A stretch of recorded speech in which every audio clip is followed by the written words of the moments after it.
morning and welcome back to the Late Night Roar. I'm Elle Waterhouse, and tonight we have a few guests lined up, influencers of our era, so stay tuned right after this commercial break. Did you sleep with my wife? One. Who is the leader of your cult? Hackbarth.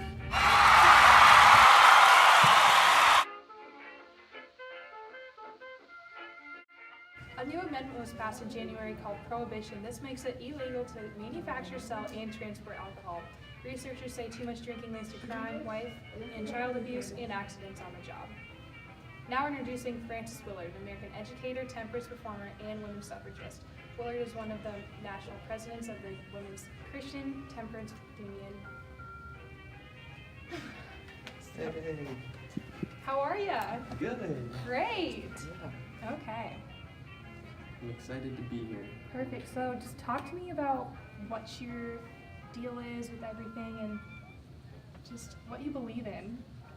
Okay, so something new you should be looking for is speakeasies, and these are underground salons and nightclubs where people go to find everywhere, such as penthouses, cellars, office buildings, hardware stores, and tea rooms.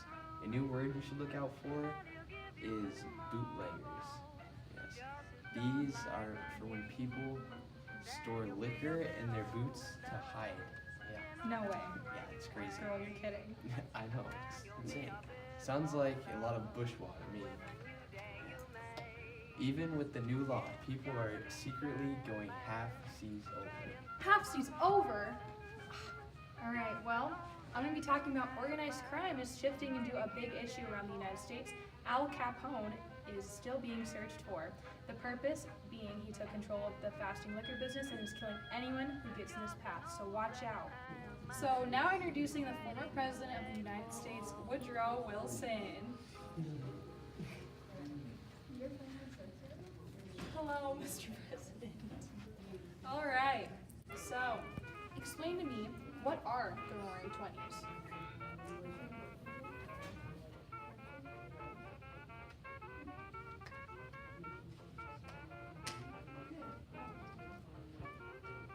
Right, nice. So another major thing that came along in the 1920s was credit. What is credit anyway? So basically credit is when you buy now and pay later. The banks gives you money in a form of credit and you pay them back over time with interest. Most of the people who used credit when it first came out were people because they were stable but didn't have extra money to spend on luxuries.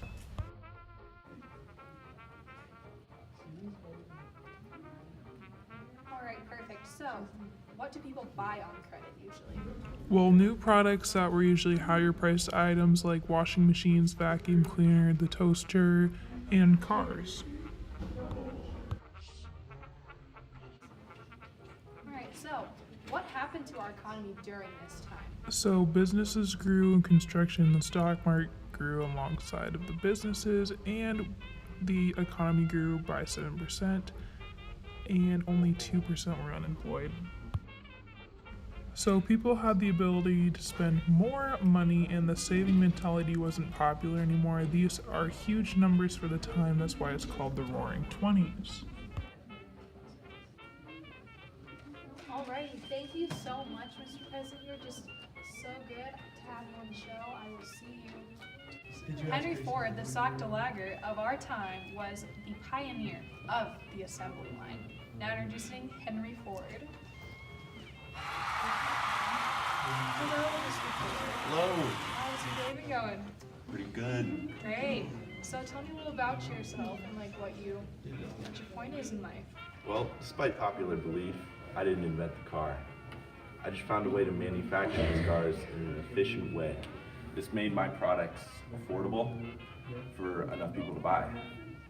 I had the idea to divide the workload between several people, so each person does a single part of the car. Then the part would travel onward to the next person on a moving belt, and this provided a way to manufacture just about anything Nice. cost efficiently. Sweet. You're going far in this world, aren't you? Yep. Perfect. Thank you very much. Now let's send it over to Emily, who's going to be talking about the women's heroes of our decade. But right after this commercial break.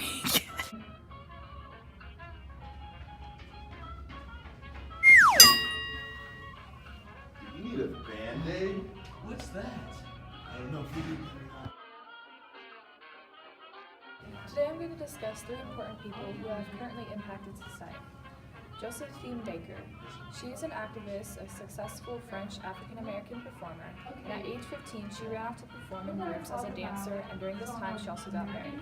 Furthermore, she was a part of the Harlem Renaissance and fought against racial injustices. Next we have Alice Stokes Paul. She became politically active and was unafraid to use dramatic tactics to support a cause. She joined the women's suffrage movement in Britain and was arrested on several occasions, serving time in jail and going on a hunger strike.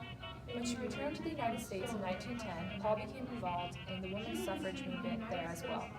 In 1923, she introduced the first Equal Rights Amendment in Congress, and in later decades worked on a civil rights bill and fair employment practices.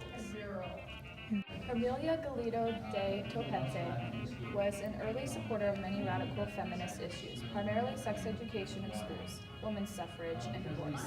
Her views of sex education and women's sexuality are considered to be extremely radical. However, her approach seeking equality and women's rights are seen as controversial. During the Feminist Congress of 1916, which Galindo did not attend, Cesar Gonzalez, an education administrator, read a statement in which Galindo attacked the male double standard in Mexico. Finally, one of the most important female figures of this time, Amelia Earhart. She was born July 24, 1897, and was the first woman to fly as a passenger across the Atlantic Ocean in 1928. She was no canceled stamp, nor a dumb Dora, but rather she was a bearcat. There aren't many female pilots throughout the world, so therefore she served as an inspiration to many women, encouraging them to follow their dreams. So now introducing the male heroes of our era. Now introducing Bobby Jake. Hi everybody. Yeah, what's up, my man? Everything is Jake. Perfect. So I understand that you are a lawyer as well as an outstanding golfer. This is true, yes. I've been a lawyer for quite some time now, but I'm really dedicating myself to golf. Nice. So are you working on anything special at the moment? Yes, I am developing a golf club right now in Augusta. Yep. And I'm also working on a tournament called the Masters. I think it'll be pretty big. Oh, indeed, indeed. Would you say we could expect in future events? Well, these are going to be huge for the golf world. Like, just the next step, I believe. I expect many tournaments will follow suit, and they will be doing what I'm doing in these tournaments. Perfect. I think it'll be a great role. Perfect. Well, we'll see how that takes you in the future. Well, see you later. Have a good night. Throw some golfs out there. Thanks for having me. Thank you. Alright, so now introducing Bill Tilden, one of the greatest tennis players of all time. World #1 player for 6 years. Welcome.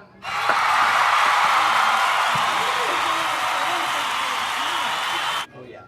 Oh yeah. So, how's it going, Bill? It's great. Things couldn't be better. I'm currently the world #1 player, as you know, and yeah. I feel like I could beat you in a match, but yeah. So this is your 6th time, correct? Being It #1? is, yes. Nice. And let me tell you, it is just a rub. It's absolutely great. Some claim that you are the best player we have ever seen and will ever see. Is that true? I mean, if it's what they're saying, then, you know, there's Alright, obviously well, something to it. I look forward to our tennis match, and I'll see the score, and we'll put it up as a real reminder of how good I am at tennis. So, thank you. Have a great night. Hit some balls across the court. So now we are welcoming an up-and-coming star, a new magician, Harry Houdini. Whoa! How did you get there? A magician never reveals his secrets. Wow! Yeah, thanks for having me on the show. So, what do you do for a living anyway? Well, I do magic. No way. Some of my tricks include getting out of a straitjacket underwater.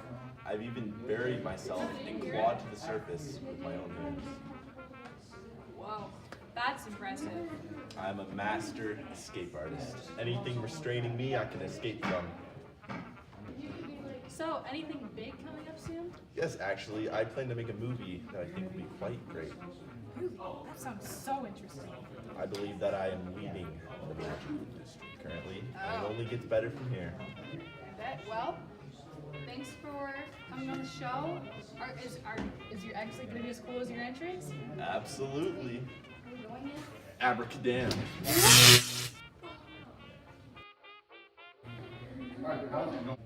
So basically what I did was I completed a non-stop flight from Roosevelt Field to Long Island, to New York, and then to Paris, France. And it was a 33-and-a-half-hour flight.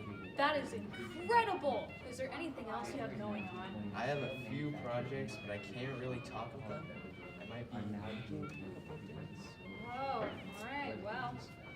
See you later, man. And take off. That's all for tonight, guys. Have a late night roar.